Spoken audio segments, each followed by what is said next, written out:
Here with Cucho. Today we have an exciting story to share with you all. It's basically our NFT journey that came with a lot of lessons, some of which cost us a bit of money, but others that have provided us with great rewards. And I believe that there's a lot of great takeaways that can help others on this journey. The best lessons are the ones where you're learning from others' mistakes and some of their wins, because we don't want you to make the same mistakes. We only want you to have the wins. So that's how we're going to jump right into it. Cucho, how are you feeling today? It is a beautiful day to discuss NFTs with our friends. Do you agree? I would definitely agree, man. And yeah, I think we have, since we're in this space already over a year, I think we have some very valuable lessons. And I'm excited to share them. I know, I mean, just looking back when I first joined early last year, I remember just how overwhelmed I was with like figuring everything out in the NFT space. So I do want to share some of those insights to help new people getting onboarded. Perfect. Well, why don't you can share the screen, and why don't you just start telling, like, how the hell did you first find out about NFTs and what got you into it? Yeah, of course. So, I mean, my journey started like during COVID, and I was just saving some money, right? Because there was not much to do, and usually before I always like to travel and everything, but my expenses just got a lot lower because I wasn't traveling, so I had some money on the side that I was ready to invest, Right. and then I actually came across like Gary V, and Gary V was talking about like this new thing of NFTs, Yeah. and a bunch of times before, I just know how right Gary V always was, Right. and like with TikTok, for example, I mean, he was super early with TikTok. Everything Very. social media, he always anticipated like the next platform to blow up. So I was like, okay, this time, I'm gonna really listen to him. And then um, I think I just googled NFTs, and I just started to learn Hmm. about it. And one of the first platforms came across was Nifty Gateway. And Mm-hmm. so Nifty Gateway is a platform that is focused on art as a use case for NFTs. So on Mm-hmm. the platform, digital artists mint. It started with digital artists minting artworks on the platform, and yeah, that's where I first started. I dove into that, and yeah, did some research and looked into artists that I liked the most in terms of the art. Then, you know, bought some NFTs on there. So that was the start of my journey. So How what about was you? the But very first what was the first NFT you ever bought on Nifty Gateway? so the first one was Dream, what called Dreamcatcher, is actually an NFT by Steve Aoki, Okay. but it's designed by Anthony Okay. Tudisco. He's one of my favorite. So, like I said, I did a lot of research into artists. I back then it was Nifty Gateway, but then it was also Aces Place. It was also Super Rare, and I just looked at a lot of artists' work, and the artist that stood out to me the most was Anthony Tudisco. And on Super Rare, he has like some insane artworks, and I was Mhm. like, oh shit, like this is really something different. And so then, but all of those like on Super Rare, they were like pretty far out of my price range. So I looked on Nifty Gateway, and then I came across this drop that he had with Steve Aoki. Mhm. And then from that drop, I had an opportunity to pick up like one of the lower edition pieces. I think it was like it's like a 100 edition piece, and I picked that one up for $1,200, I think. So Nice. that was the first NFT I ever bought, and I'm Yeah. still holding it. I don't How'd you think feel? I don't sell your first NFT. I think that's really a tough thing to do. That's interesting. How That's how'd special. you feel when you threw down, that much money? Because that's kind of a lot of money, especially into a something that you're, learning so much about. Did you feel confident with it, or was it more like gambling at the time? I mean, yeah, it's. I didn't feel like too confident, I would say. I mean, I think at first it went up a little price. So whenever you kind of in NFTs, I think you often um, judge your decision based on the pricing action. So when it went up at first, I was like, oh shit, I think I did like a really good move. But then Mhm. after, and it went down a little bit and even below the price I bought it for at one point, and then I was like, oh shit, what have I done? I just spent $1,200 on like a 10-second video clip, So, but then you just learn more about it, and yeah, and then I felt confident again that I made the right decisions. Just looking more Yeah. into Anthony as an artist and Steve Aoki and what he's doing in the space. But yeah, Yeah. it's definitely hard in the beginning because now I have a deeper understanding of what NFTs are. But back then it was basically just, I don't know. I didn't yet have when I bought my first NFT, I didn't yet have a deep understanding of what NFTs are. I just saw Right. like, oh, they were traded for like high prices on Nifty Gateway. And then I saw this piece, which was limited to 100. And I thought, oh, in relation to like the other NFTs that were more high editions, that does seem like a good deal. Mhm. So from that perspective, I thought, oh, this might be an opportunity. But I don't think at that point I yet saw the potential of what an NFT might can do in the future. Because if I Mhm. now look back to it, what this NFT actually got me, it got me like another art piece by Anthony Tudisco for like $99. Right. Got me like what I think three or four airdrops from Steve Aoki, and like I went to like two of his concerts in New York that I was able to go to, for free, and like some other stuff. Like I would never have anticipated when I first bought that NFT. I would never have anticipated that the NFT might provide me things like that in the future. So Yeah. yeah, so I think it was like yeah, it was like a gut move, I would say. But yeah, I definitely had no clue what I was doing yet at that point. Yeah, we're probably both more mature investors now. I think that's safe to say. I'm enjoying this story. You want me to tell you my little experience of how I got into it all? Yeah, for sure, man. All right, so mine all starts with this man right here, and I think a lot of people heard of Mike Winkelmann Beeple, but it really starts with this art piece over here called the first 5,000 days, where he sold this piece at a Christie's auction to an individual out of Singapore called Metakoven. And this individual bought it for $69 million. And in that moment, as you can see, he became famous, and the term NFT became super famous. And from then on, I was fascinated and I had to learn more. I was been leaning into learning about blockchain technology. And one of the books that kind of got me into it all is a book called Life After Google. And this book basically described how Google can be disrupted by utilizing blockchain technology. So when something such as the NFT space comes into the conversation, I just saw so many possibilities from it. And that's what brought me to my very first purchase, which mine was very similar. It was through Nifty Gateway. And like I said, Nifty Gateway, it's all in the name itself. It's the gateway to NFTs. It is so simple. You could do it by credit card. And I kept on watching them and I was trying to learn as much as possible. But I didn't actually buy it from the initial drop. I waited till the secondary market to see what the secondary market sales were like. And I found that it was odd that from his original sale, he had these two pieces, and there's 618 editions of them and 281 editions of that one. And they were selling, I believe at mint, this one was, I think, $5,000. God, that's so expensive. And then the other one was what, $2,500. And I was like, you know what? Those aren't as rare as some of these other ones. So I just went based on the edition size.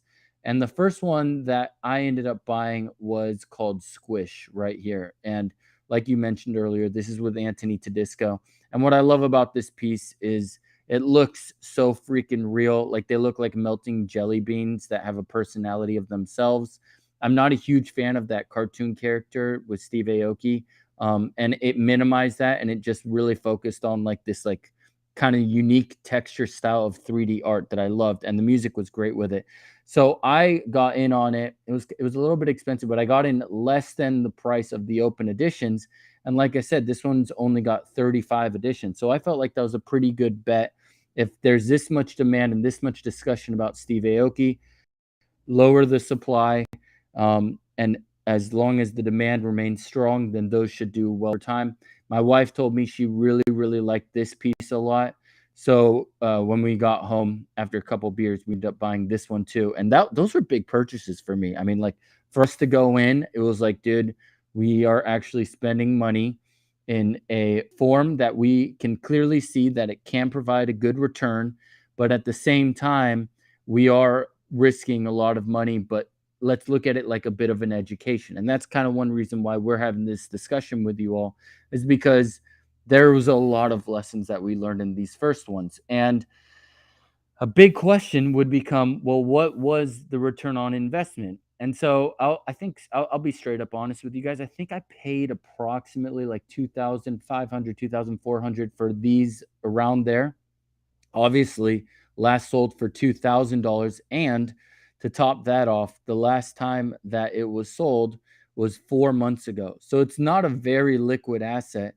But what did I get from having this? And you already mentioned that we got the Anthony Tisco piece called Calm. And that one was, to me, like that. I, Anthony is such a talented artist out of Hamburg, Germany, and we have been very, very excited about seeing what what new pieces he puts out there. And when he said that if you had any of his pieces prior, which included all the Steve Aoki ones, you would get an opportunity to buy it for $99. And I was like, dude, $99? Like, let's freaking go. Like at the time on Nifty Gateway, it was very rare to see items go for below $100. Very, very exciting time. I love the piece still. It's one of my favorites. And what's even crazier about it is it didn't even mint out. So there's technically even fewer than 99 available on the total market. Now, you look at the price of it, last sold 1,670. It has been a little while since it's sold, but I also think a lot of people are just holding on to it. And you can tell clearly it ain't going down to $99 anymore. So I got two of those. So you can think about the math on that transaction. And then the other thing that we were able to get was we were able to get another Steve Aoki through doing a raffle. And this was exciting times, and this was a strange one where he didn't like announce to everyone that he was doing this raffle. It was very, very private. I think he did it. Maybe he did it on Twitter, and I definitely think he did it on Discord. And he said, if you have one of my pieces, be sure that you enter on the Nifty Gateway. There will be a private link, and then you can enter the drawing, but it'll only be available for like 10, 15 minutes. And if you win, you get to buy it for $1 freaking dollar. Look at that right there, $1. Super, super excited about it. I remember my wife and I were out to dinner with some clients, and I was like, babe, before we leave, we got to pull everything out on our phone, make sure that we're ready. And they were like, what are you doing? I'm like, I'm going to try to explain to you NFTs, but after I enter this drawing, I enter my wife, I enter myself, and then we leave the clients, and I feel my phone vibrate, and it says, congratulations, you just spent $1. And then her phone vibrates and says, you just spent $1. I was like, no way, we freaking got it. And I'm so stoked we got it. Look at the floor price is $1,864. It once again, we're in a bear market right now, but it's been 3 months. Look at that. $3,000. I remember at its peak, people were buying it for, I think it was like $6,000. Look at that, from $1. Like, so did we get a proper return on this one? I mean, in all honesty, we got two of those. We got two comms. Then, like you were also mentioning, I mean, I'm just going down the fucking rabbit hole if that's okay with you, Cucho. And please feel free to interrupt me at any time at all. But the other thing that ended up being really epic from the NFTs that we got from Steve Aoki is it got us credits that allowed us to join the Aokiverse, which is a very impressive website, I must say. There's Steve Aoki looking like a DJ god, which he is. And we were able to get free credits just by having some of his NFTs. The credits look just like that. And it didn't mint out. So they actually gave us bonus credits because we were some of the few who actually participated. And that's what a passport looks like. It opens up and it's an interactive NFT that allows you to get free clothing. See that cool jacket? My boy Cucho has that jacket. How much did he pay for that jacket? He got it for free. Thank you, Steve Aoki. We appreciate you. Like Cucho mentioned, he went to a concert with Steve Aoki. And yeah, I'm getting a My Little Pony shirt coming in the mail. Very excited about it. And yeah, not only clothing, other types of benefits that you get. And depending on the level you get different rewards. Sometimes they're free NFTs, sometimes they're digital, sometimes they're physical. And we're definitely going to go to an event during NFT NYC. I'm at Neon Blue. I believe Cucho is at Ultraviolet.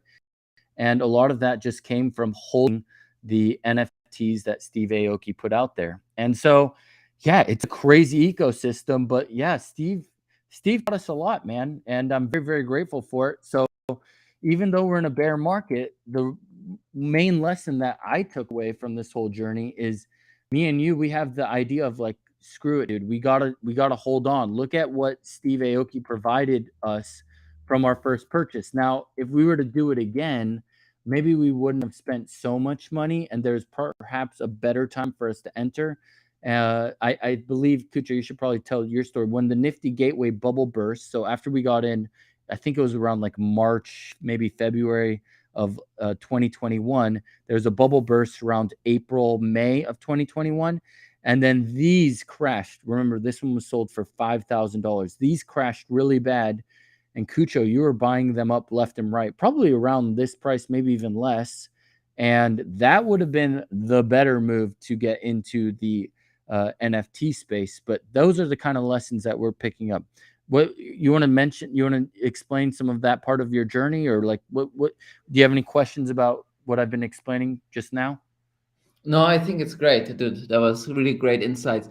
One You like the suggestion, visuals, yeah, by the the way? only thing I notice is on Twitter, the visuals are like 30 seconds or so delayed. So I think it's better if we stick with the visual for a longer time. No I worries. think we're moving too quickly between visuals just because there's this delay. Otherwise, it would be Okay, perfect. But I'll remember let's that. be aware of that. But yeah, man, I think that was great. Like the insights you shared around how those early NFTs we bought, how they got us so much until this point, right? All So right. I think one learning is like we learned more about what NFTs are and the potential that they can provide in the long term. I think Absolutely. that's like one of the learnings. One personal learning for me that I had early was, so when I first entered the space, I was just focused on art as a use case of NFTs. Mm, And because that was the one where all the attention was at, right? Like everyone, so most trading that happened in terms of NFTs was happening on Nifty Gateway. Like at that point, like basically very few people yet traded on OpenSea. And like the whole PFP market wasn't a thing yet. So right. everyone just paid attention on art. And at that point, I didn't yet realize like all of the other use cases that NFTs might have, right? Hmm. And so that was, I think, one of my first learnings too. And that's also why at first I missed some of the opportunities in PFPs because I was around like when Bored Apes minted. I actually looked at Bored Apes right in the beginning. But at that point, I think I was still very fixated of art as a use case of NFTs, and I first had to learn about the potential of NFTs in terms of other use cases. Hmm. And I think I learned from that because right now I'm thinking like, oh, I feel like right now most of the attention is on PFPs, but I believe that there are other use cases of NFTs coming up in the near future that are gonna blow up and that are gonna probably take a lot of the attention away actually from PFP projects. Yeah. I So mean, yeah, what's go another ahead. learning you had from your early journey? The biggest takeaway for me is I think it's basically what the HODL community's like motto is look for long-term projects. Like I said, like you can't just think that you're it might be the fact that you're buying it for less and then you're selling it for more. But if you look at it with those first purchases that we had with Steve Aoki, it's a completely different situation because you had that, you were rewarded so much more after. And the same thing goes with like Bored Apes. So even if the Bored Apes drop below where they're at now, and let's say you got in late, you can't discount the fact that you got some other deed for other side land. You can mutant ape if you were there early enough. So the rewards can come in different formats, and it's not as simple as I bought into Bitcoin at this price and I sold Bitcoin at this price. It's much more deep, and there's so many more possibilities that the individuals behind the project can provide for the collectors that believe in them from the early days. And so that's my biggest takeaway, and that's why when I'm going in on an NFT project, it's well thought out, and I am intentionally looking what are the specific rewards that they're most likely to provide. So what have they done in the past, and what are they going to do in the future? What are they describing that they're going to do, and can I hold them accountable? What is the likelihood that they're going to do that? So I often like to see like some of their past behavior, to see if they have met their promises, and if so, then it seems extra promising to me that they'll be good in the future. So yeah, that's what I kind of look at. Do we want to keep going into NFTs? I mean, I feel like we can talk about this for quite some time, but it's completely up to you as to what your vibe is with regards to the journey of us. I mean, I feel like we could do multiple parts, part one, part two, part three, but it's up to you completely. Good job. No, I mean, I think we're good. So you want to like share the second part of our journey on another stream, or what are you thinking?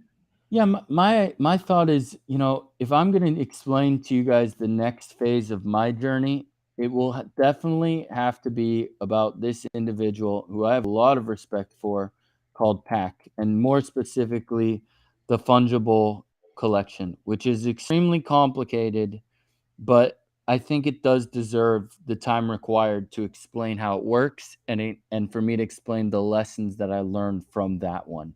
And I would like to spend that time doing so, and I do think it's very interesting, very very fascinating. And then I think like probably one of your biggest wins of all time has to be the whole artifact journey that you went down the rabbit hole with, and in doing so, you were rewarded quite handsomely, to really make your bag what it is today, which is fucking amazing. And I don't think that uh, should be a quick story or something that we should even necessarily try to add Yeah. on to this Yeah. one, or else it's going to be a very, very long one, you know? Yeah. Okay. So yeah, let's close out in a couple minutes. One more learning that I wanted to share, though, that came up for me was when I first joined the space, I I thought, or I had like the impression that NFTs already had needed to be expensive for them to be valuable. Ah, Like that's I good. didn't see at that point yet that maybe like an NFT that's getting sold for like $2, right, or $200, that could have immense value at one point. And so and then I was focused on like Beeple's NFTs the most. I was like, how can I get my hands on those? Because they were already trading for like $10,000 or so at that point.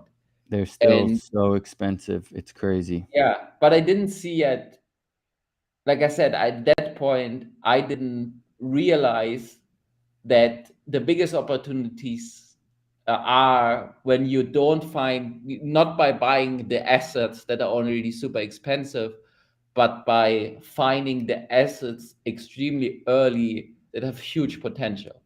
Right. So I think that was another of my early learning. And yeah, right now I have a pretty high conviction that that's where you make the biggest gains in the space, is by being super early to the next big thing where the attention is going to go to in the NFT space, and not by too heavily focusing on the NFTs that are already, that are already expensive. Yeah. Right. And so sometimes that's finding the projects early or the artist before they like get huge, but I mean, there's so many different ways that me and you go about trying to find them and figure out what's the next big one. Many people have heard of like the artist X copy, who we're all, in all honesty, in the NFT space. Like, I don't know anyone who would say no, I do not want an X copy. Um, like it's legendary at this point, and we're always trying to find who could be the next artist that is going to blow up to that level. And he really did blow up. I mean, I've seen someone buy one for $11 and then later sell it for almost $500,000. Like, that's freaking insane. That's a part of X Copy's journey. What else is out there? I guarantee you there's some artists that are out there right now creating art and just begging people to like look at me for just a second, and we're looking right past it, and then you never know, it might be the next big thing, and right now you could get it for less than $50. So we're always on the hunt for it. We'll discuss that throughout our different episodes on this channel, because those are going to be the types of opportunities that we can work as a team unit, not just me and Cucho, but everyone who's a part of our community on our Discord or even on Twitter. We want to work together, because by working together, that's how we're going to win. It's not I'm going to make it. It's not you're going to make it. It's we're going to make it. So in order to do so, we got to keep that team mentality. And I believe that we're going to do great things if we keep that mindset. So that's kind of I love that lesson. That's my perspective on it, and I think we got to just keep pushing forward with it all, my friend. Yeah, for sure, Button. And yeah, I think that's the way to close it. So what we're doing is we have the HODL as a community that we've been working on for about 2 or 3 months. And with the HODL, we have a Discord server where we're building a really awesome community of people that have a very long-term mindset on how they look at the NFT space. So, and this is the way how they approach investing, the way how they approach like building and creating in the space, as well as connecting with each other. So if you're interested, in the description below, we have the link to the Discord server posted. Also, you can find Button and myself on Twitter as well. Feel free to reach out to us with any questions. And that's about it. And yeah, just a reminder, we're doing these YouTube streams multiple times a week as well. We're hosting daily spaces from Monday to Friday where we discover the news of the day in the market and share some insights and perspectives on those. So looking forward to have you guys join for that as well. So thanks everyone for tuning in, and see you guys next time. Absolutely grateful to do this with you, and we hope you all have a great day. Adios.